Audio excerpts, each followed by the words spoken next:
नमस्कार साथियों, कैसे आप सभी। मैं सोनी चौधरी एक बार फिर आप सभी का हार्दिक स्वागत करता हूं आपके अपने परिवार एसएससी मेकर में। और आज हम डिस्कस करने वाले हैं आपके साइंस के क्वेश्चन जो आपके प्रीवियस पेपर पर आधारित क्वेश्चंस होंगे। ये आपकी एक सीरीज चल रही है जिसमें हम पार्ट 22 के लगभग यहाँ पर कंप्लीट कर चुके हैं। तो जिस बच्चे ने वे पार्ट्स जो पहले हमारे पार्ट 1 2 3 करके 22 तक के जो पार्ट्स हैं वो नहीं देखे, एक बार जाकर आप जरूर उनको देखिएगा। एसएससी मेकर यूट्यूब चैनल पर आपको सारे पार्ट्स वहाँ पर मिल जाएंगे। तो सभी आपको एक सीरियल या क्रम के अनुसार वो देखने हैं, तभी चीज़ें आपको बेहतर तरीके से समझ पाएंगे। ठीक है, तो स्टार्ट करते हैं आज का सेशन। काफ़ी इंपॉर्टेंट आज का सेशन आपके लिए होने वाला है। यहाँ पर हम डिस्कस करेंगे तीनों पोर्शन साइंस से जहाँ से क्वेश्चंस पूछे जाते हैं, किस प्रकार के क्वेश्चंस आते हैं, वो सारी चीज़ें हम यहाँ पर देखने वाले हैं। चलिए स्टार्ट करते हैं आज का सेशन। सबसे पहला क्वेश्चन हम देखते हैं कि जब किसी पिंड को द्रव में डुबाया जाता है, यानी कि किसी लिक्विड में उसको डुबाया जाता है, तो उसे या उस पर कौन सा बल कार्य करता है? उत्क्षेप बल कार्य करेगा, भार कार्य करेगा, या उस पर ए व बी दोनों कार्य करेंगे, या द्रव्यमान कार्य करेगा? तो ध्यान रखिएगा, उस पर दोनों बल कार्य करते हैं। उस पर जो है आपका उत्क्षेप बल और भार दोनों ही बल कार्य करते हैं। ऑप्शन नंबर आपका यहाँ पर सी सही हो जाएगा। कौन सा? ऑप्शन नंबर आपका सी सही हो जाएगा, ध्यान रखिएगा। यानी कि उत्क्षेप और भार दोनों ही बल उस पर कार्य करते हैं। ठीक है ना, दोनों ही बल उस पर कार्य करते हैं, ध्यान रखिएगा। चलिए नेक्स्ट क्वेश्चन है आपका, एक जंग में ऊपर किनारे तथा पानी 0 डिग्री से जार है भाई, ये जग एक जग में ऊपरी किनारे तक पानी 0 डिग्री सेंटीग्रेड पर भरा है। इसमें बर्फ का टुकड़ा तैरता, जिस क्षण बर्फ पिघलता है तब क्या होगा? ठीक है ना, यानी कि जो जग है एक ये पूरा ऊपर तक भरा हुआ है। ठीक है ना, ये पानी में ऊपर तक भरा हुआ है, ध्यान रखिएगा। ठीक है, तो इसमें एक बर्फ का टुकड़ा आप डाल देते हैं तो ये टुकड़ा जो है तैरता जिस क्षण बर्फ पर पिघलता है तब जल जग के बाहर गिरने लगता है। जल का स्तर बढ़ जाता है, जल का स्तर कम हो जाता है, जल का स्तर अपरिवर्तित रहेगा। यानी कि जो स्तर है पानी का, इस पर क्या प्रभाव पड़ेगा? ध्यान रखिएगा, इस पर कोई भी प्रभाव नहीं पड़ेगा। यानी कि ये क्या रहेगा? ये अपरिवर्तित रहेगा। कैसा रहेगा? ये अपरिवर्तित रहता है। ठीक है ना, तो ऑप्शन नंबर आपका यहाँ पर डी सही हो जाएगा। ठीक है ना, कौन सा? ऑप्शन नंबर डी यहाँ पर सही होगा। उस पर किसी भी प्रकार का कोई भी प्रभाव नहीं पड़ने वाला। ठीक है, ना ही वो बाहर निकलेगा, ना ही वो कम होगा। चलिए किसी भूस्तरणीय उपग्रह की ऊंचाई पृथ्वी की सतह से लगभग कितने किलोमीटर तक होनी या होती है? ठीक है ना, what is the height of Jio stationery satellite from the surface of earth in kilometre? तो ध्यान रखिएगा, अगर ये पृथ्वी का क्या है, पृथ्वी है, तो इसके सरफेस से जो दूरी होनी चाहिए जीरो स्टेशनरी की, ये 36,000 किलोमीटर होनी चाहिए। कितनी? 36,000 किलोमीटर भाई होगी, ध्यान रखिएगा। तो ऑप्शन नंबर आपका ए यहाँ पर सही हो जाएगा। कौन सा? ऑप्शन नंबर ए सही होगा। इंपॉर्टेंट क्वेश्चन है, जियो स्टेशनरी जहां पर सैटेलाइट को लॉन्च किया जाता है। इनमें से कौन ऊर्जा की एक इकाई नहीं है? Which of the following is not a unit of energy? Energy की कौन सी इसमें एक इकाई नहीं है? तो इसमें क्वेश्चन नंबर 4 का आपका आंसर होगा, जो ऊर्जा की इकाई नहीं है ये किलोग्राम, आपका जो मीटर सेकंड है ये इसकी इकाई नहीं होगा। ठीक है ना, बाकी जो जूल है, आपका ये न्यूटन मीटर है, ये सभी क्या है? ऊर्जा की इकाई होगा। लेकिन आपका जो ऑप्शन नंबर ए है किलोग्राम मीटर पर सेकंड, ये इसकी इकाई नहीं होगा, ध्यान रखिएगा।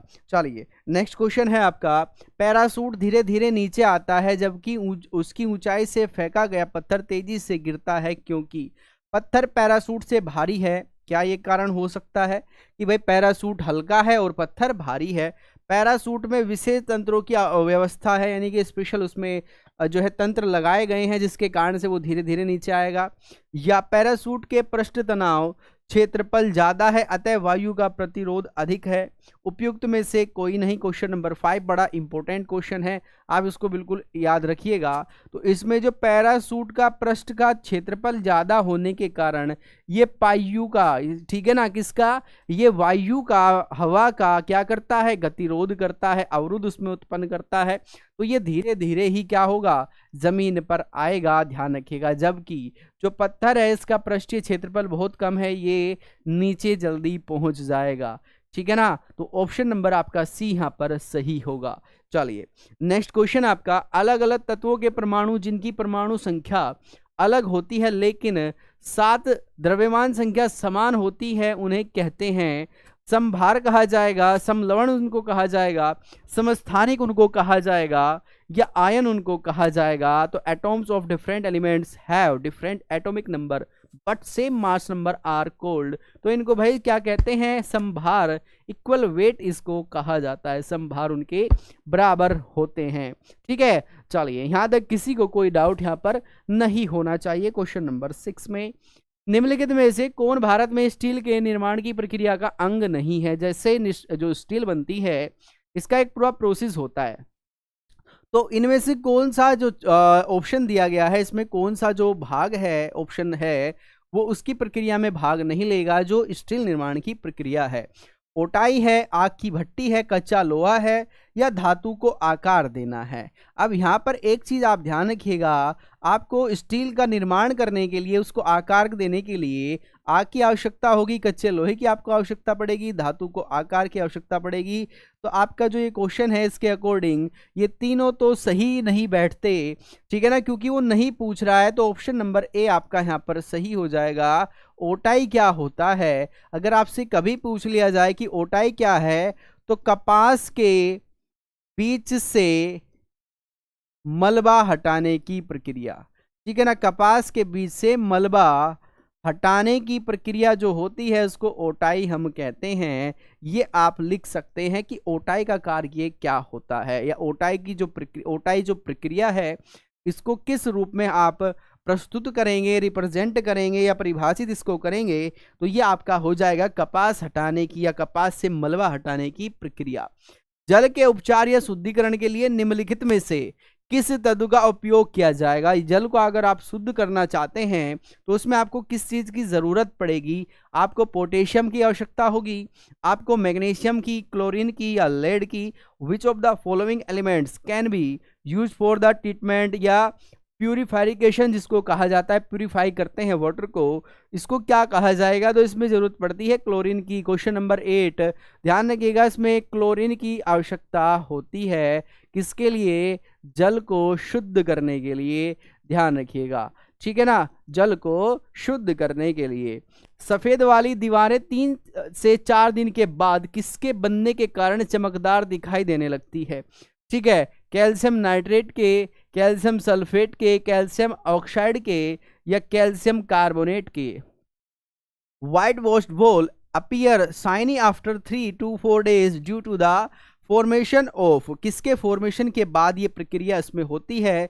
तो कैल्शियम कार्बोनेट जो होता है, जिसको आप अगर सिंपल भाषा में देखें तो गांव में इसको एक तरीका से भुजा चूना भी कहा जाता है। तो उसके कारण से ये आपको क्या दिखाई देने लगती है, ये आपको चमकीली या शाइनी दिखाई देने लगती है। ठीक है ना, तो ये आप ध्यान रखिएगा। ठीक है, तो ऑप्शन नंबर डी आपका यहाँ पर सही हो जाएगा। निम्नलिखित में से किस घरेलू वस्तु में सल्फ्यूरिक अम्ल होता है। टूथपेस्ट में, सिरका में, बैटरी में, या मक्खन में। विच of the following house hold items contain sulphuric acid. तो सल्फ्यूरिक एसिड जो पाया जाएगा ये बैटरियों में पाया जाता है। घरों में जो बैटरियां यूज होती हैं उनमें सल्फ्यूरिक अम्ल यूज होता है। ठीक है, तो ऑप्शन नंबर सही आपका यहाँ पर सी हो जाएगा, ध्यान रखिएगा। ठीक है, चलिए नेक्स्ट है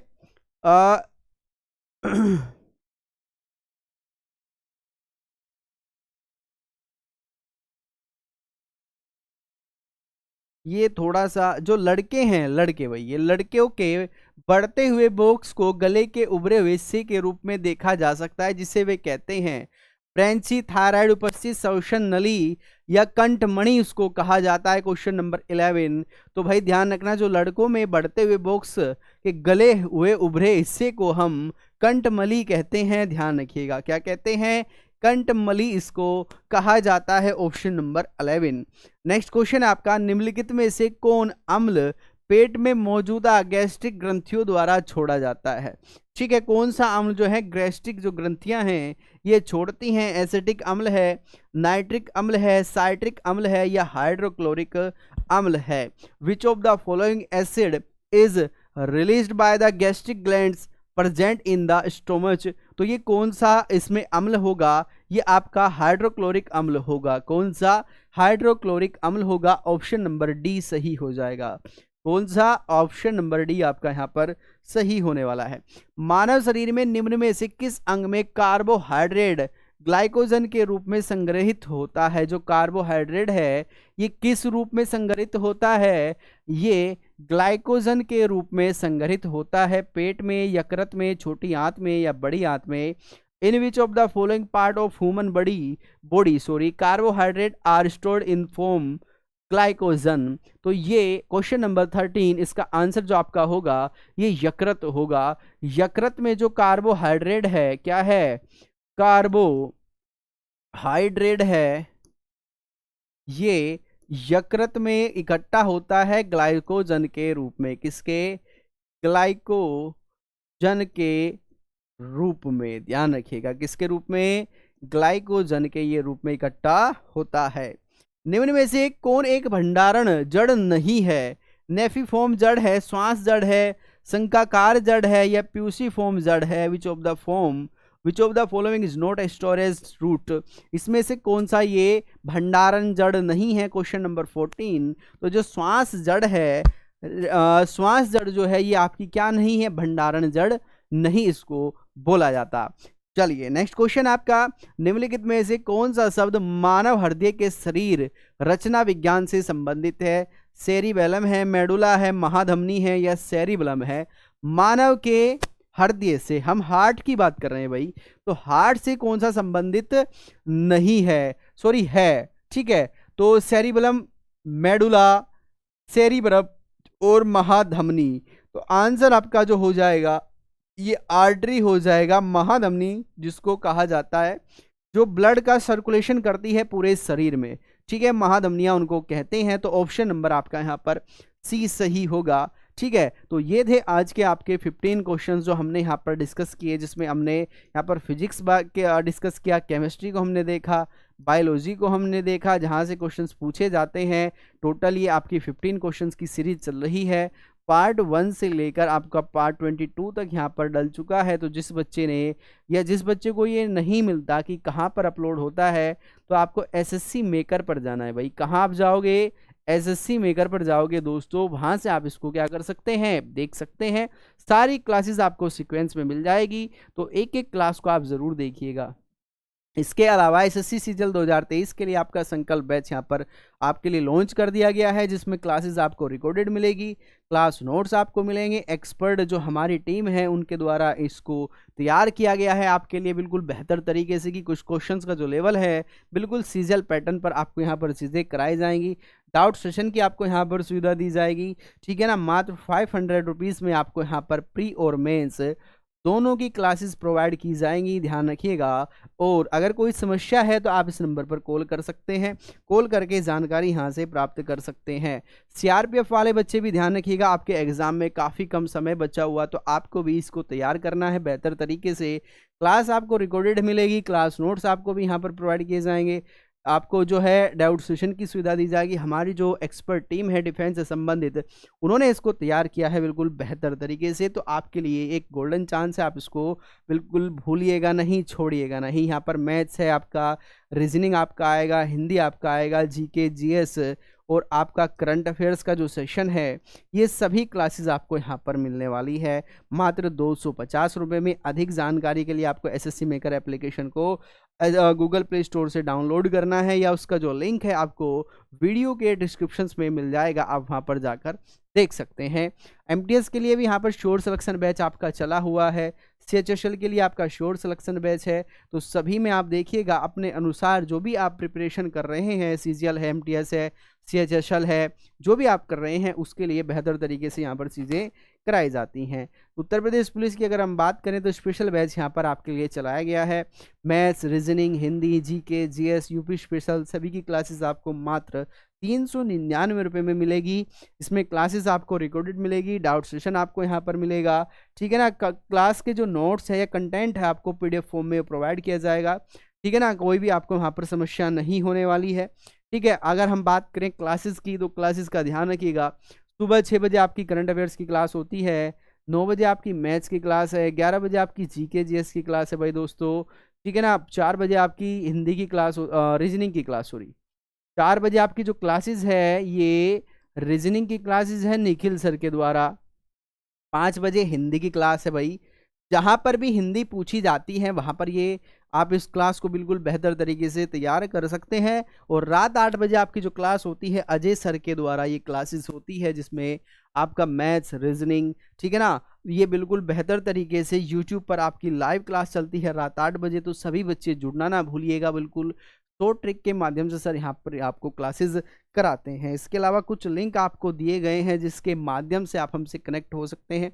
सबसे ऊपर जो ये लिंक है एप्लीकेशन आप यहाँ से डाउनलोड कर सकते हैं, ठीक है ना। आप गूगल प्ले स्टोर पर भी जाकर एप्लीकेशन को डाउनलोड कर सकते हैं, ठीक है। यहाँ से आपको क्लास का पीडीएफ मिलेगा, क्लास नोट्स आपको दिए जाएंगे, ठीक है। आप यहाँ से कोर्स जो है इसका फुल डिटेल डेमो क्लासेस वगैरह सब आपको मिल जाएगी, ध्यान रखिएगा, ठीक है। आप हमें इंस्टाग्राम पे फॉलो कर सकते हैं, आप हमें फेसबुक पे फॉलो कर सकते हैं, आप हमें ट्विटर पे भी फॉलो कर सकते हैं। किस पे? ट्विटर पे भी आप हमें फॉलो कर सकते हैं, ध्यान रखिएगा, ठीक है ना। ये टेलीग्राम चैनल है भाई दोस्तों, इस पर आपको हमें फॉलो करना है। यहाँ से आप इसको बिल्कुल फ्री ऑफ कॉस्ट ज्वाइन कर सकते हैं, ध्यान रखिएगा। और आप हमें यूट्यूब पर भी सब्सक्राइब कर सकते हैं, बेल आइकन का बटन दबाइएगा, जिससे क्लास का सभी जो क्लासेस हमारी चलती हैं सुबह से लेकर शाम तक, उनका सभी का नोटिफिकेशन आप तक पहुंचता रहेगा, ठीक है ना। तो सभी क्लासेस का आप बेहतर तरीके से आप कर सकते हैं बिना किसी रुकावट के, तो ध्यान रखिएगा। तो ये था आज के लिए, आज की ये क्लास आपकी। तो सभी बच्चे जो है क्लास को ज़्यादा से ज़्यादा शेयर करेंगे, लाइक करेंगे, जिससे क्लास का नोटिफिकेशन आप तक पहुंचता रहे। तो मिलते हैं नेक्स्ट क्लास में, तब तक के लिए नमस्कार, जय हिंद, जय भारत।